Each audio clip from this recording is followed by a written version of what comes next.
शहर कायद में फेसलेस ई चालान का नफाज हो गया। शहरियों को जुर्माने घरों पर भेजे जाने का सिलसिला जारी। डीएसपी ट्रैफिक काशिफ नदीम ने कहा है कि आज ई चालान शुरू हुए 10 दिन हो गए, पूरा सिस्टम कंप्यूटराइज हो गया है। आज ई चालान शुरू हुए 10 दिन हो गए हैं। डीएसपी के मुताबिक ये पूरा सिस्टम कंप्यूटराइज है। बात करेंगे इस हवाले से दुर्र शहवार से। जी, चालान के निफाज को आज 10 दिन मुकम्मल हो गए हैं। अब ये ई चालान अवाम के लिए करामत साबित हुआ या दर्द सर बन गया। इस पे बात करने के लिए मैं इस वक्त डीएसपी ट्रैफिक काशिफ नदीम साहब के पास मौजूद हूँ। इनसे जानूंगी कि ई चालान की शफाफियत पे ये कैसे चेक एंड बैलेंस रखते हैं, या अभी जो बहुत सारी जो वीडियोस और कुछ खबरें सोशल मीडिया पे गर्दिश करती रही हैं, शहरियों की जानिब से कुछ शिकायत मौसूल हुई हैं कि एक शहरी को एक दिन में 3 से 4 चालान भेज दिए गए हैं, तो इसको किस तरह से चेक एंड बैलेंस रखा जाएगा। अस्सलाम वालेकुम। ये बताइएगा कि ई चालान को की शफाफियत पे किस तरह से आप लोगों ने कोई सिस्टम बनाया है कि जो चालान आवाम को जा रहे हैं वो आया सही है भी या नहीं, क्योंकि कैमरा तो जो आप इंस्टॉल करें जिसकी बेस पे आप लोग चालान भेज रहे हैं वो तो एक वो है, एक इलेक्ट्रॉनिक चीज़ है, उस पर तो आप 100% रिलाई नहीं कर सकते ना। देखिए, उसके अंदर सॉफ्टवेयर सारे अपडेट हुए हैं। ये जिन साहब को 4 चालान चले गए थे वो प्रिंटिंग एरर की वजह से गए थे, उनसे रब्ता भी हो गया हुआ था। उनको बताया गया कि आप जाएं ये अपना सहूलत सेंटर के अंदर, वो वेव हो जाएंगे वहाँ से, और एक चालान उनका रह जाएगा। वो तो पहला आम जो है उसके अंदर आप लिख के दे देंगे तो वो ख़त्म हो जाएगा वहाँ पर सारा।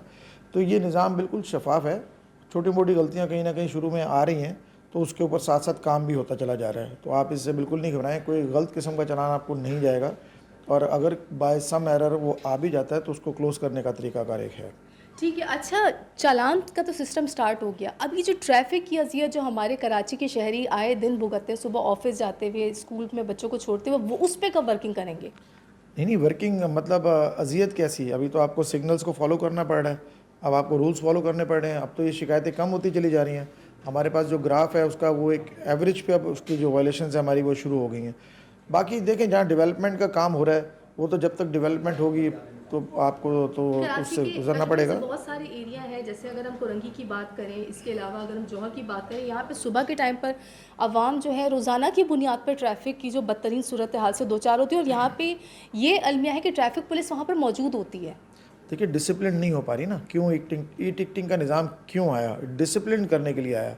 हम में ख़ुद भी सब्र नहीं है। अगर कहीं कोई रोड किसी वजह से रुक गया है, एक सेकंड के अंदर जौहर में ही आप देखें कि मोस्टली लोग जो है वो वन वे जाने को ज़्यादा तरजीह देते हैं। जहाँ ज़रा ट्रैफिक रुकी, आगे किसी वजह से कोई क्रॉस चल रहा है, तो थोड़ा इसको डिसिप्लिन करने की ज़रूरत है। और ये ई टिकटिंग का निज़ाम जो है ये इसको डिसिप्लिन करने के लिए ही लाया गया है। बाकी देखें, कैमरे मैंने आपको बताया 1076 कैमरे हमारे शहर की डिफरेंट लोकेशंस पे लगे हुए हैं, लेकिन उन लोकेशंस पे ई टिकटिंग जनरेट हो रहे हैं कि जहाँ सबूत के साथ तमाम चीज़ें मौजूद हैं। रोड फर्नीचर जहाँ मौजूद है, जहाँ सिग्नल प्रॉपर काम कर रहा है, जहाँ जेब्रा क्रॉसिंग आपको नज़र आ रही है, जहाँ ट्रैफिक साइंस आपको लगे हुए हैं। अदर देन जैसे जैसे डेवलपमेंट का काम होता चला जाएगा, रोड साइंस, लेन मार्किंग, सिग्नल ठीक होते जाएंगे, तो फिर ग्रेजुअली इस चीज़ को वहाँ पे बढ़ाया जाएगा। ठीक है जी।